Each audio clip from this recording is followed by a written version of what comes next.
A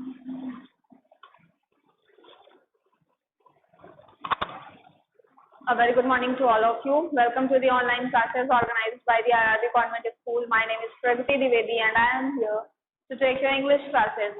Today in our English literature, we will start a new poem, that is Mystery of a Talking Fan.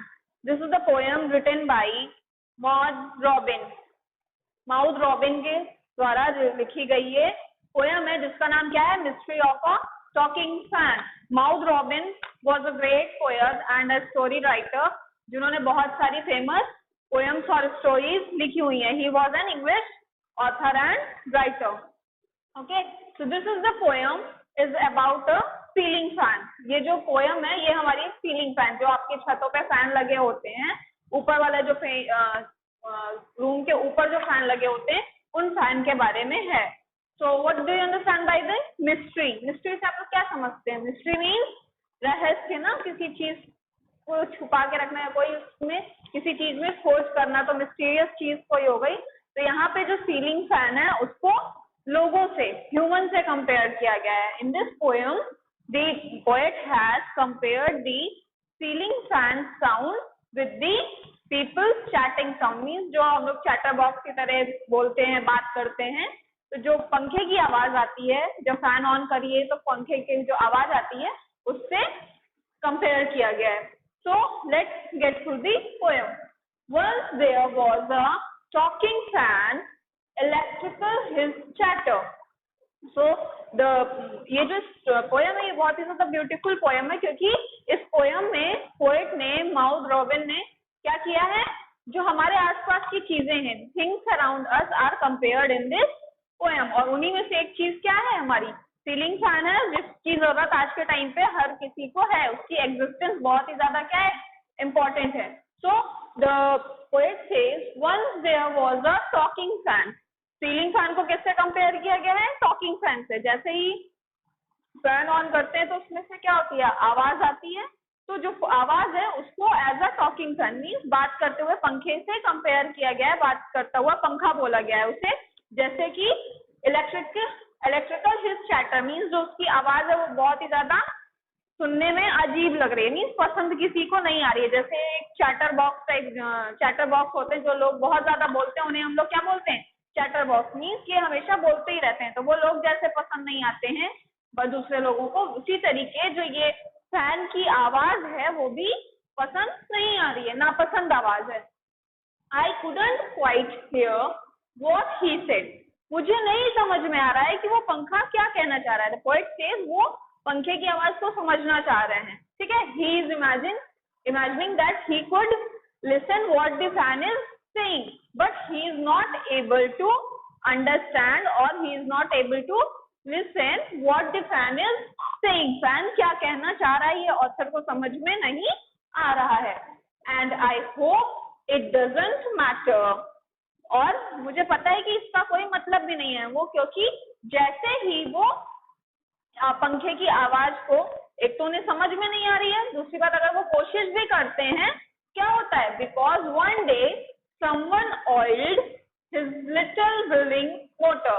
क्योंकि एक दिन क्या होगा कि कोई आएगा और उसकी जो पंखे की मोटर है उसमें ऑयल डाल देगा तो वो आवाज करना बंद कर देगा. इसलिए I hope it doesn't matter. इसलिए कोई मतलब नहीं है मुझे कि मैं इसको सुनना चाहूँ या मेहनत करूँ, क्योंकि क्या होता है, जैसे ही ऑथर पंखे की आवाज को सुनते हैं और वो इमेजिन करते हैं, सोचते हैं कि वो इसको समझ सके कि पंखा क्या कहना चाह रहा है, what fan is trying to से.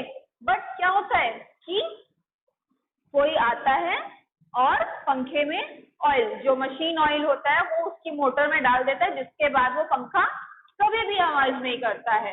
And all the mystery was spoiled.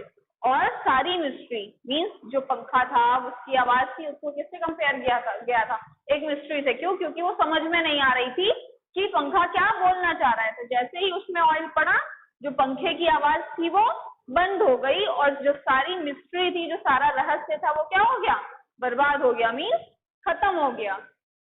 He ran as still as water. और पंखा कैसे चलने लगा, as still as water, एकदम शांत पानी. जैसे शांत पानी होता है, कोई आवाज नहीं होती उसमें, ठहरा हुआ पानी, वैसे ही एकदम स्मूथ पंखा ऑयल पड़ने के बाद चलने लगा। तो इसलिए इस स्टोरी का टाइटल रखा गया है mystery of a talking fan, बात करते हुए पंखे का रहस्य। इस पोयम का समरी क्या हुआ कि जो ऑथर हैं वो फैन को ह्यूमन बीइंग से कंपेयर करते हैं कि फैन जो है वो एक ह्यूमन बीइंग की तरह है, उसे जब ऑन करो तो वो चैटिंग करने लगता है, मीन्स इलेक्ट्रिक चैटर की तरीके आवाज करने लगता है, और ये आवाज बिल्कुल भी किसी को पसंद नहीं आती है। इसीलिए वो जैसे ही आवाज करता है लोग उसमें ऑयल डाल के उसको शांत करा देते हैं उसकी मोटर में, कि जिससे वो वापस से एकदम साइलेंटली ठहरे हुए पानी की तरीके से चले, एकदम स्मूथ चले। ओके, तो इन बिटवीन दिस ऑथर क्या करते हैं, सोचते हैं कि आखिर पंखा ऐसी आवाज क्यों कर रहा है, why the fan is making this noise and what he wants to say, और पंखा क्या कहना चाहता है। बट जैसे ही ऑथर को समझने की कोशिश, उनको एक तो कुछ समझ में नहीं आ रहा था, बट वो समझने की कोशिश जैसे ही करते हैं कि मैं समझने की कोशिश करता हूँ what does this mystery fan wants to say, तो क्या होता है, कोई आता है और उसमें ऑयल, उसकी मोटर में तेल डाल देता है, मशीनरी ऑयल डाल देता है, जिसके बाद फिर वो पंखा कभी आवाज नहीं करता है। Okay, so this is the explanation of the poem the mystery of a talking fan. So I hope that you have understood this poem. This is the poem all about the talking fan. Talking fan is compared to the person who used to talk a lot. Okay, so I hope that you have understood this poem. Read this poem and try to understand it well, and imagine the things you also can imagine around you. आपके अगल बगल बहुत सारी चीजें होती हैं, उनका comparison भी आप ऐसे कर सकते हैं, जैसे कि ऑथर ने फैन से लोगों को कंपेयर किया, फैन की आवाज को लोगों की आवाजों से कंपेयर किया, वैसे ही आपके अगल बगल भी ऐसी बहुत सारी चीजें होती हैं जिससे आप चीजों को और इंसान को रिलेट कर सकते हो। So do this thing all of you and try to find out the things which can relate to you. So I am stopping this over here only, and we'll meet in our next class. Till then, thank you all of you.